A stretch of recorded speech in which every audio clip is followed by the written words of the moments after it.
less. And this never looks like, the camera part never looks like me. Now, for those of you who are out there in TV land, I'm not getting anything from Restream. So let's see if, okay, I am getting LinkedIn. And I'm pretty good with just, this never looks like the LinkedIn. That's fine. So let's have a little sip of coffee and we'll get launched here. And here we go. Looks like it's working. And Wednesday has a thumbs up. Okay, thanks for the feedback on Periscope. 5, 4, 3, 2, 1. I'm John Miglash for the Wisconsin DMA and the International Society for Strategic Marketing. Okay, let's get over to this one. This is kind of fun. I was going to do this yesterday. I skipped it. But anyway, Mountain Dew has resurrected Bob Ross. And, you know, Bob used to have this great show where he would paint pictures live right in front of you. And it was always just amazing how he could do a landscape. Just, you know, trees would be... And he kind of inspired me. I did some plein air painting, if you know what that is. I worked with Daniel Smith, John Cogley, and we became very good friends. And so I did more painting back in those days. And I think you could say Bob Ross probably was my main inspiration. My wife has a degree in art, and she said, you know, she used to watch Bob on TV. So let's go over to Bob. And this is a Mountain Dew version of bringing him back from the dead. I think he passed away in 1995, perhaps. Let's see. How about we add some happy little droplets? Sometimes in life you get a little thirsty. And when a refreshing opportunity comes along, you can just...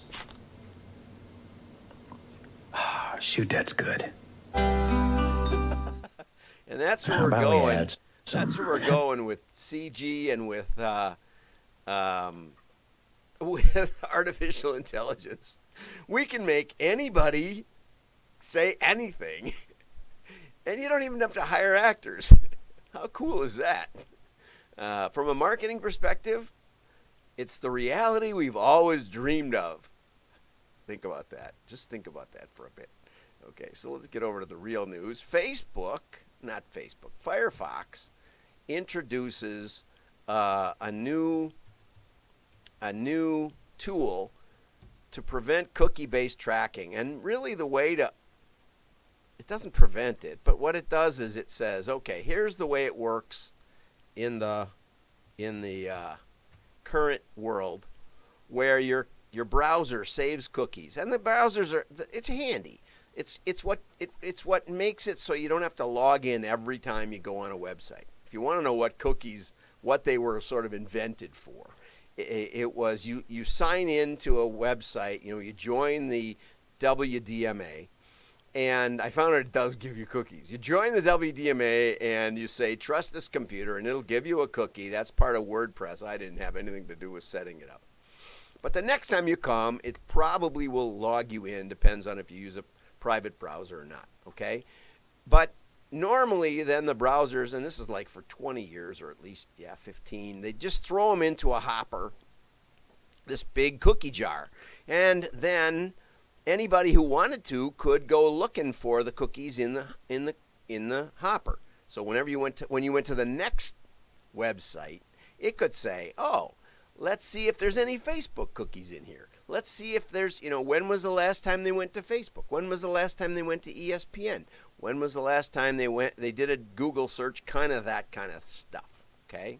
And then where it got really all broke loose was when third-party tracking companies, Akamai and guys like that, would give a cookie, general cookie, would say, hey, Facebook or somebody, hey, WDMA, instead of in addition to giving your cookie, your first-party cookie, that's a first-party cookie, WDMA cookie from DMA for DMA or WDMA, that's a first-party cookie. But Akamai would pay websites, as an example, to give another cookie in addition, and that cookie then would be like universally looked for. And Akamai, every time you hit a site that was working with them, every time you went to a new site, Akamai would know all the sites you went to.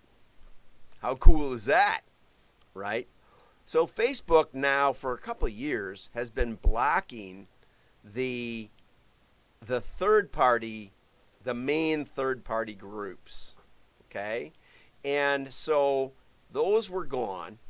But now what they're saying is, okay, we'll make a little repository that Facebook can look in, but they can't look in all the rest of these. Because what they're doing is they're linking first-party cookies together across the internet to essentially get you the same thing as the third-party cookies did. Plus, there's the identity of your machine, which is almost a fingerprint of your, because no two machines are exactly the same with the same browser and the same default settings and the same operating system version and all, and the same IP, provider, right? So anyway, they're tricky and it's a war and it's fun. Okay, now before we get to this one, because it's a little racy, I just wanted to say that tomorrow we're going to be talking about tactile marketing system. We're going to be talking about how mail fits into a strategic direct marketing strategy, not just a tactic. Most people, 99% of what I read about mail says, try a little mail. Put mail in your omni-channel. Heck, even the Postal Service and the DMA went that way, right? They're not talking about the strategic benefit. They're talking about just, in addition to all the other things you're trying to do a little mail. So we're going to talk about that tomorrow. I'll add that on. What you say, why is he talking about condoms today? Well, the reason is because they had some mail in it. DC, Washington, D.C., I guess, is offering condoms to sort of like to anybody who wants them. You just have to write in. Oops, this kind of took away all my fun here. The D.C. Department of Health employs a two-pronged approach. So they have a mail order program. I love that. Talk about anachronistic. And they'll send them to your house, and they have all sorts of statistics. You can get this entire article if you subscribe to the WDMA for free.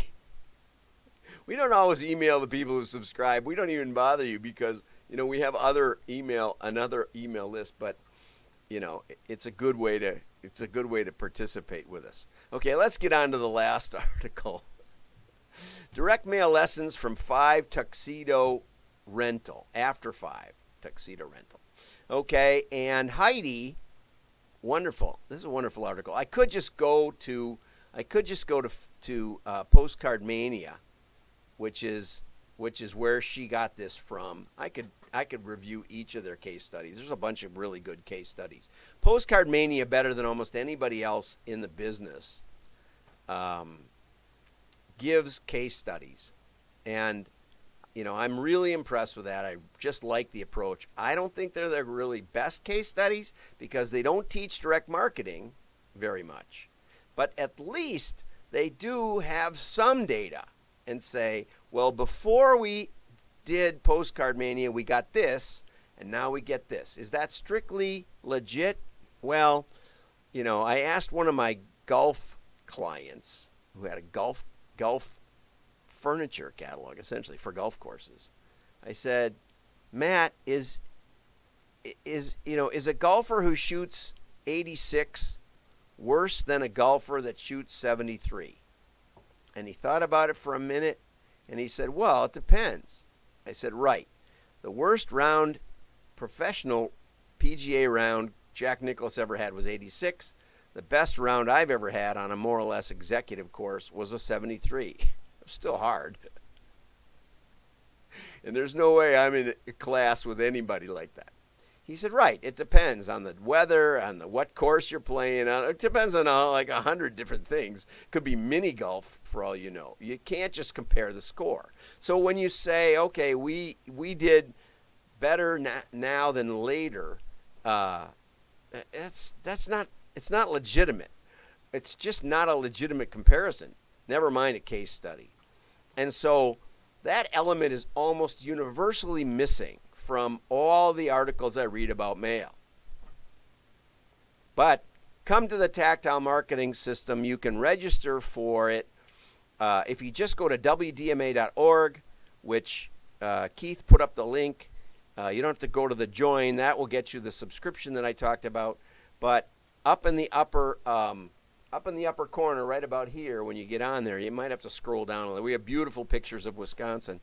There's coming events, and tomorrow at 3 p.m. there's this tactile marketing system. I think it's going to be really good. There, Keith put that link up, so now the link is down in our messages on LinkedIn. How about that? Keith is my buddy here. Anyway, so what happened? Okay, After 5 is a tuxedo rental company located in Baton Rouge. And they use mail, and this is important. They use direct mail for customer acquisition. Got that? That's important.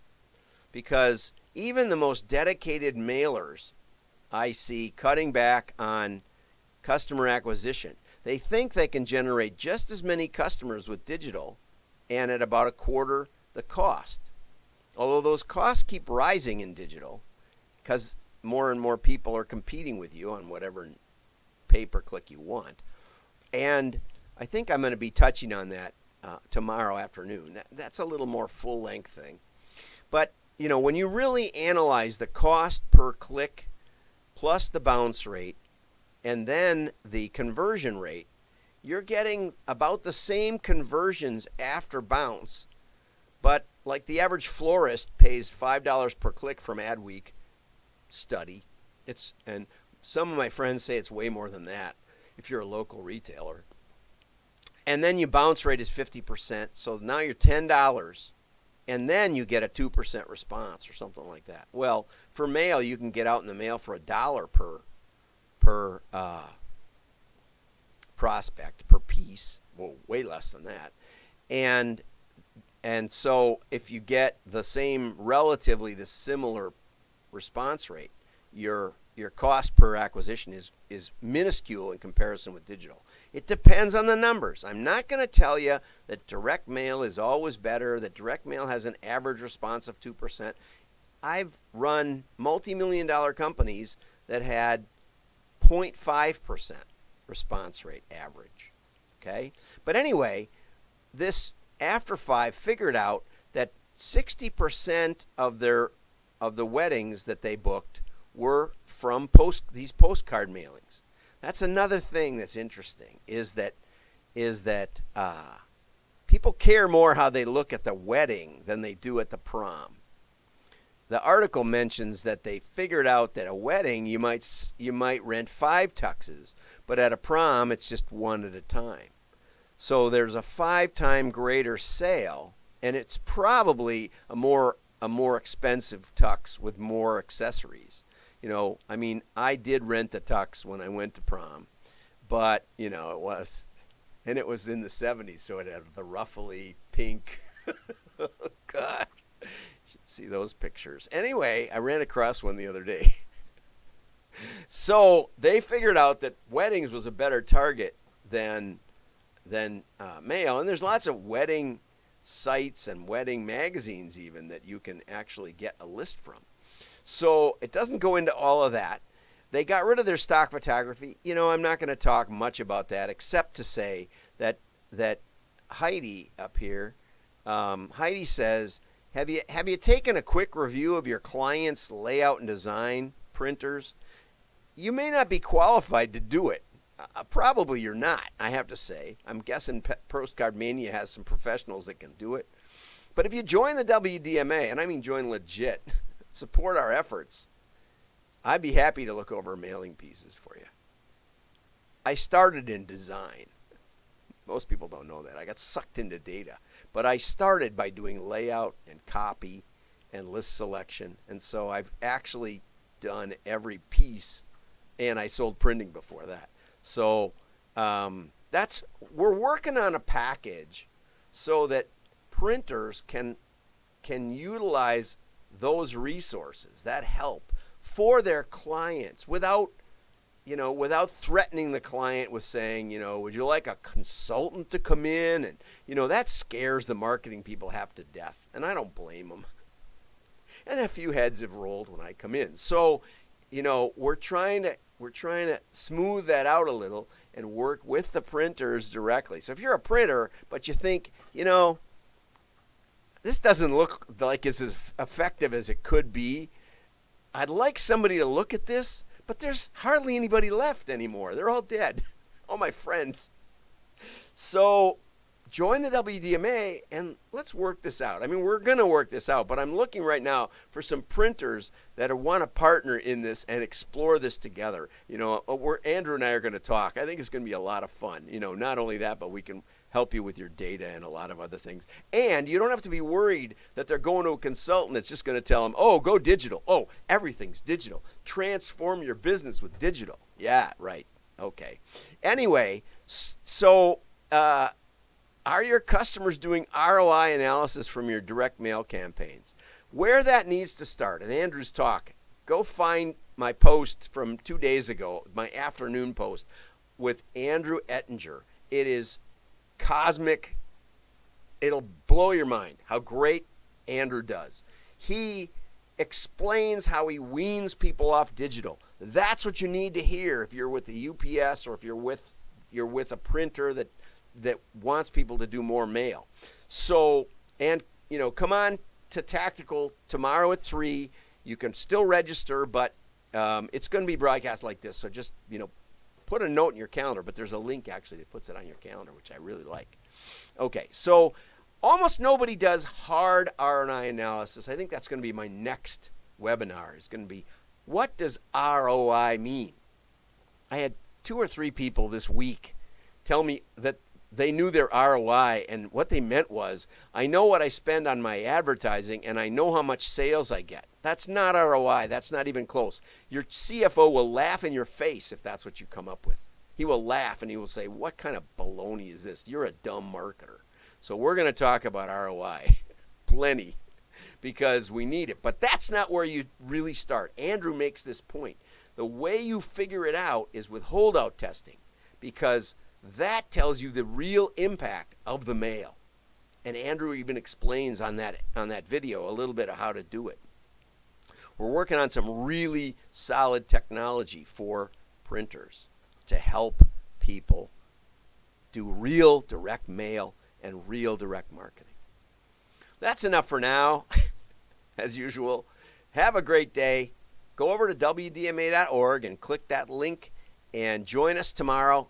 It will be live, so you can make comments. I always love to do the questions. We do them right in the middle, and you can tell me I'm crazy. That's fine. Have a great day. Like and share. Your friends will know